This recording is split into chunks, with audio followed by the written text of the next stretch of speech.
Everything like camp, tools, mine claims, and so on. He wants $15 million. We can't pay for it. Parker Schnabel was meant to make a lot of money. Instead, he may have found something that had been buried for tens of thousands of years, but it wasn't wealth. Cameras caught more than just broken gear and frozen ground while season 15 of Gold Rush was being filmed.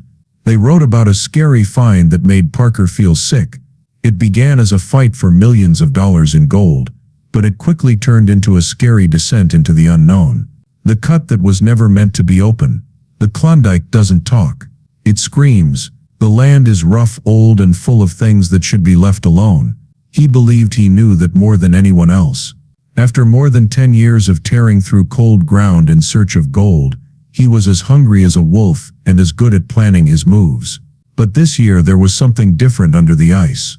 And when it violently came to the surface by mistake, it sent shockwaves through the mining world. Before we go any further, it's clear that what he found under the ice was never meant to be found. It won't be the only thing that stops you in your tracks. This season wasn't like any other. It was the 15th. The one they all thought would break records, change his reputation, and change the way gold mining is done in general. What they found down there, though, didn't shine. It didn't shine. It looked back. This is a great place to drill. In fact, there are also a lot of bad ones. We need to be exact because putting the pit in the wrong place on this ground would cost you a lot of money. He had high hopes in the first few weeks of the season.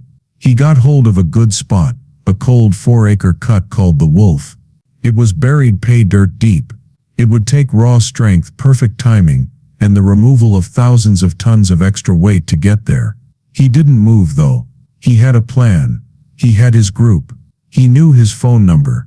They were after gold worth at least $1 million. But as the dig went deeper, the ground started to lie to them. The flood fear or muddy collapse wasn't the only thing going on. Something older and strange was there. The permafrost broke first, then the water level rose, and finally the smell. The smell was sharp, metallic, and strange. It wasn't like anything you'd find in Earth or in the 21st century. Next, as an excavator tore through a very cold layer, everyone on the team stopped breathing. They hit bone instead of gold. Not just any bone. This was curved, long, and smooth. It was frozen and solid, but it was clearly organic. He was called to the scene and just stood there and stared. Someone asked in a low voice, "Is that a tree?" "That's a tusk," said someone else.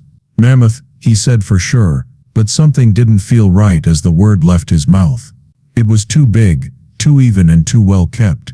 "Is that a very old tree?" "Man, that thing is a tusk. An enormous tusk. That is really cool." The tusk was just the start. They found more under it, buried in ice. A big mouth with worn-down teeth that don't belong to a woolly mammoth.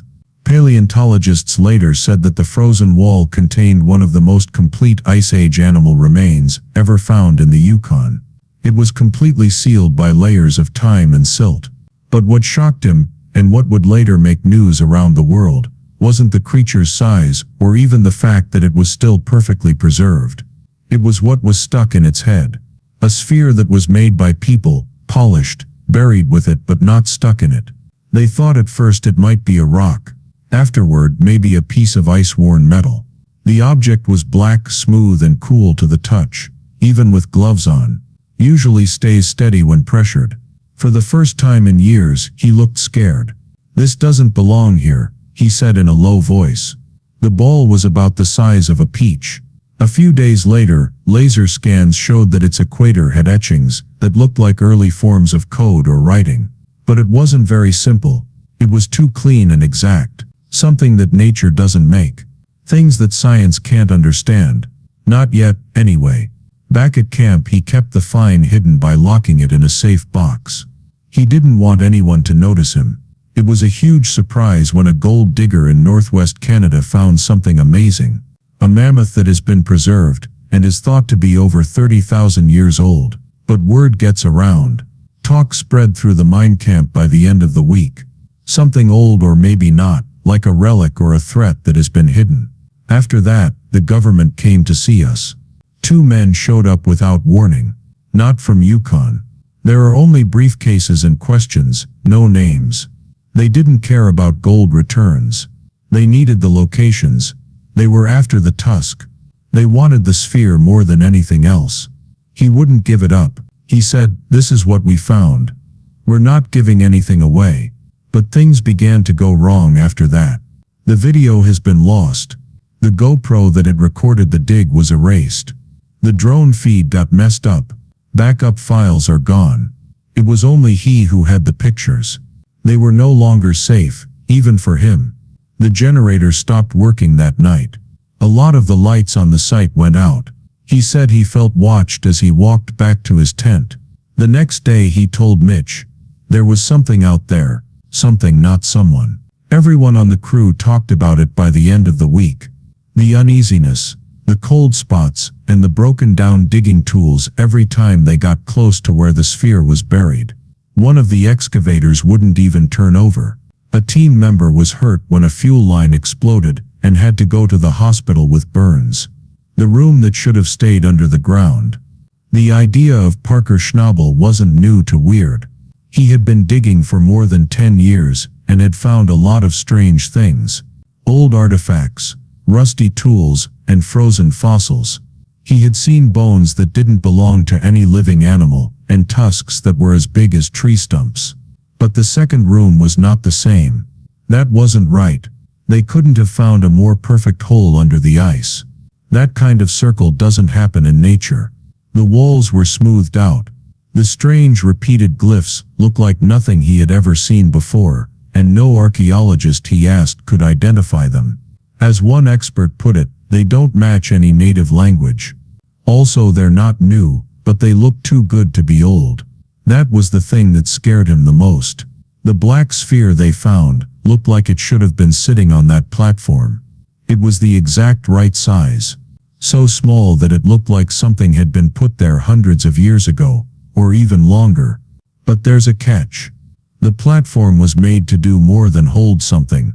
It looked like it was meant to power it. Metal rods wound around the base and weren't rusty or broken down. And sensors put under the building picked up weak electromagnetic fields that were still operating. That's right. It wasn't done what this room had done before. It was time for his crew to finish and move on. Quick, no gold, no payoff, just a weird feeling and time lost. He tried not to think about it though. He dreamed about the signs more and more as he looked at them. He had nights of whirling patterns, pressure in his head and other things. There was only a voice, no words or whispers. It was like someone was looking, listening, and waiting. Doesn't he need to go down a bit more? Yes, but that's how this ends, Parker. About a foot long. The screen deck is in the way, so it can't go up. Oh. The headache then came on. Not just him. When they got close to the spot, half of the crew said they felt sick, had migraines, and were sensitive to light. Things kept breaking down. Radios had a lot of static. GPS info would clear out on its own. At one point, the computer on board a bulldozer showed locations that didn't exist. A lot more than any world mapping system can handle, like it was a sign from another world. He stayed anyway. The earth moved one night. Nothing like a fall or a cave-in. Just a pulse. It didn't take long for the ground sensors to light up. From the chamber site, a sharp wave of earthquake energy shot out. It didn't make sense. It wasn't the weather. It couldn't be explained. The Klondike mining camp turned into a show in just a few hours. Trucks showed up, but not theirs. Men with plain clothes and clean boots, government plates, no questions asked, and no badges shown. They asked to see his private cut, and said that the ground was unstable. He knew better though. Mitch did the same thing. The rest of the team did too. It wasn't about safety. It had to do with power. They were after the treasure. But he had moved it days before, and hidden it behind the fuel warehouse, wrapped in lead and locked inside an old freight container that wasn't being used. They would have to dig for it if they wanted to take it.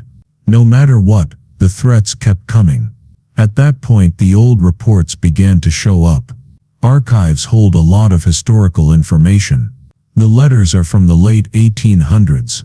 People going missing in the Klondike. Whole teams went missing and were never found. Notes and diaries about seeing strange lights. There were sounds in the snow and things that should have stayed in the ground were found.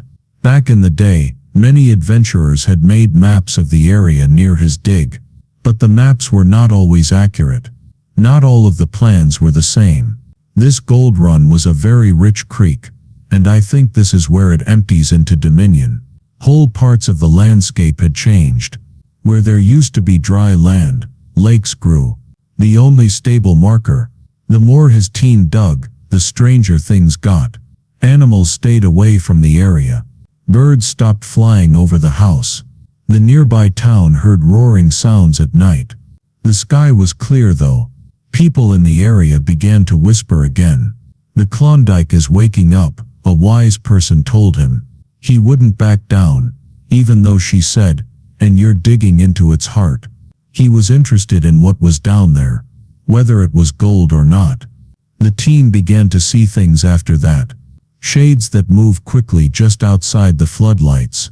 There were people there when they turned around. Things that are going on their own. The camp dog started growling every night at 2:23 a.m., even though it was normally quiet. The screams then came.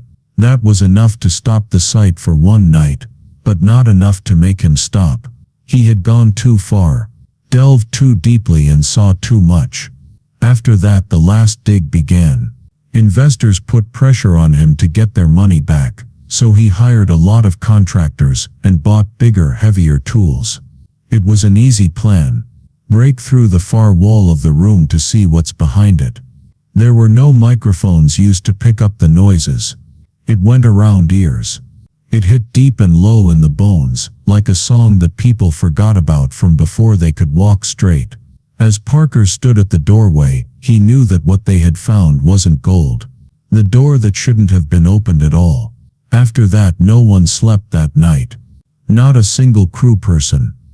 Not an even Parker. The room was no longer just a strange thing. It was running. It hummed more after they broke through the second wall, now making their sides shake like an invisible drumbeat. Electromagnetic readings went up, compass pins spun, and GPS maps went blank.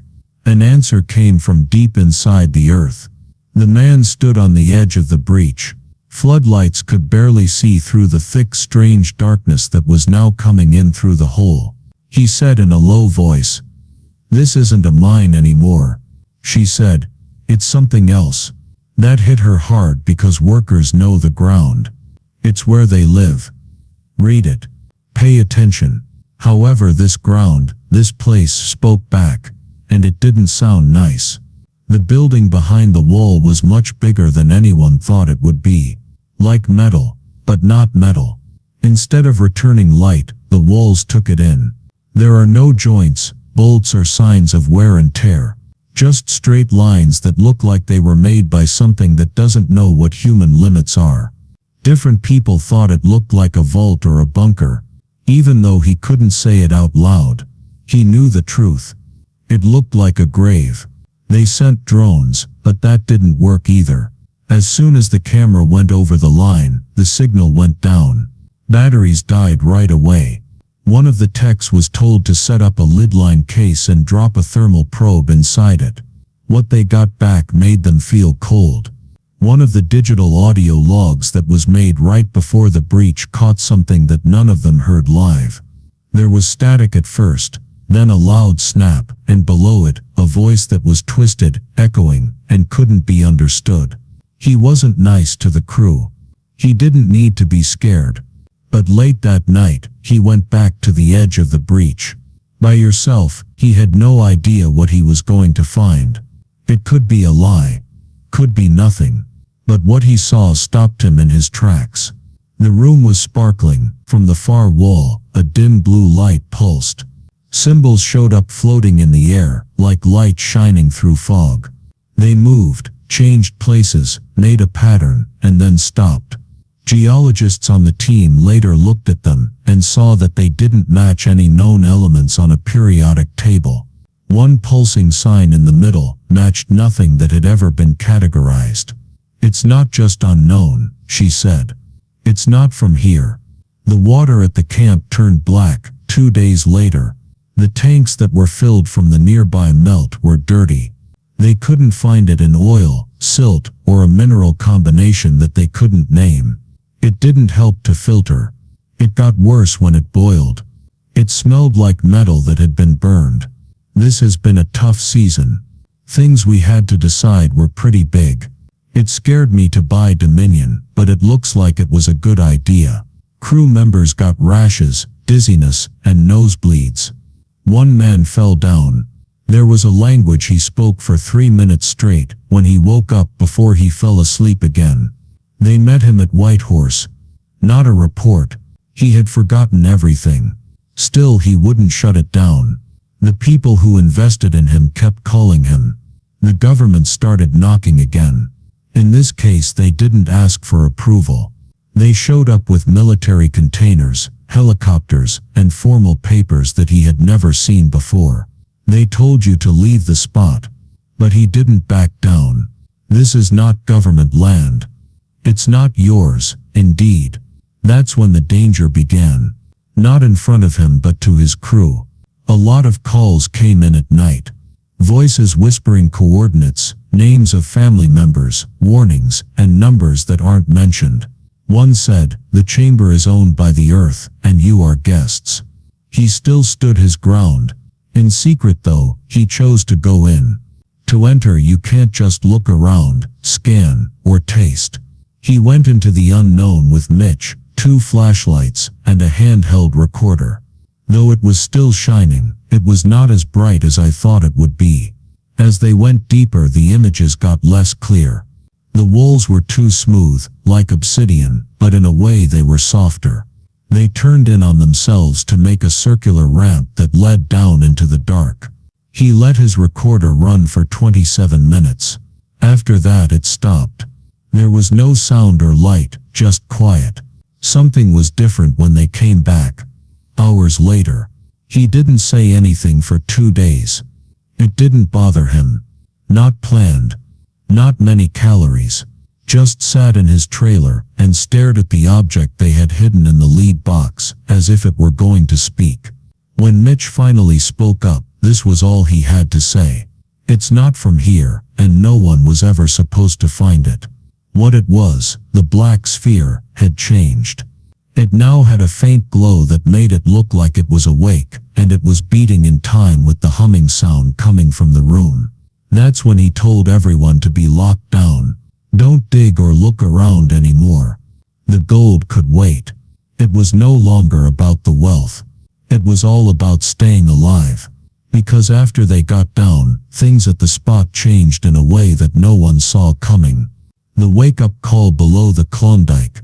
It was too late to stop the news when it finally came out. Some pictures of the black sphere, the Glyph chamber, and Parker's fall were leaked on a small blog run by a former crew member. Those pictures went viral in just 24 hours. Mining boards went crazy.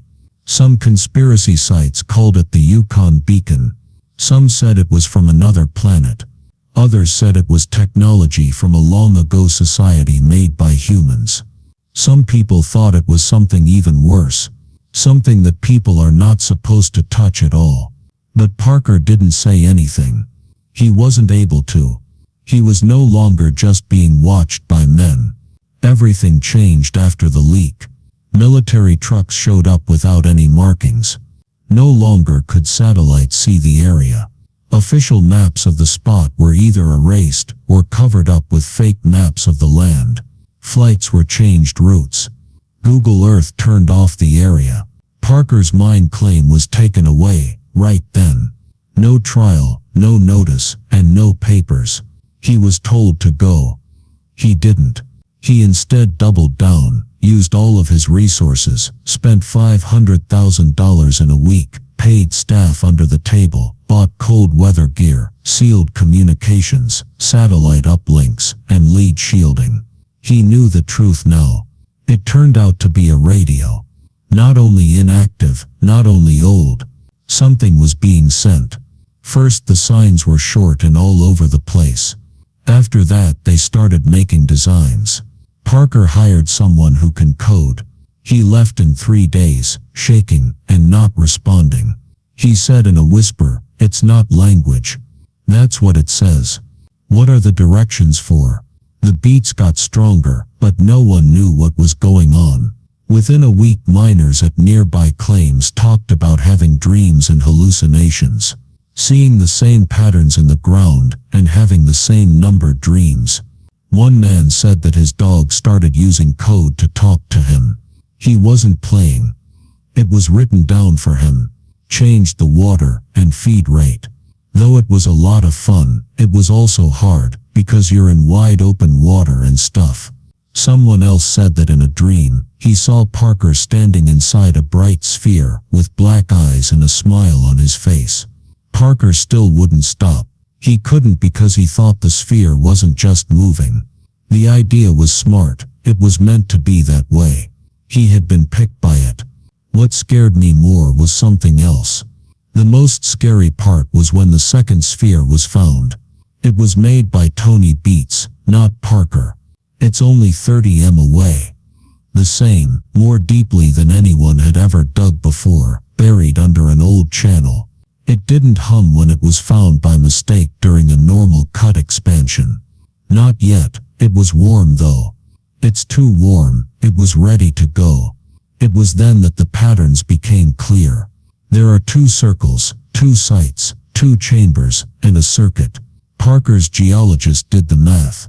She thought that the 2 artifacts were linked, which meant that something was being turned on, and it could be a global system that is older than written history. The hum stopped after that. Keep quiet. The spot was quiet for the first time in weeks. Nothing beats or shakes. There is only silence. Crew members had a party. Some packed up and left. That was not true, Parker knew. Because being quiet doesn't mean you're safe. Listening means being quiet. He knew something had heard them when the sky turned blood red over the Yukon. A low rumble started it. It wasn't coming from above like thunder, but from below like taffy. The sound rolled across the hills and made the trees sway even when there was no wind. There were no more phones. Again the compass pins spun. Did Parker Schnabel start a world event that scientists can't figure out by accident? Or was he a part of something much more planned? Is this the start of a discovery or a reckoning? Tell us what you think. Don't forget to like and follow for more.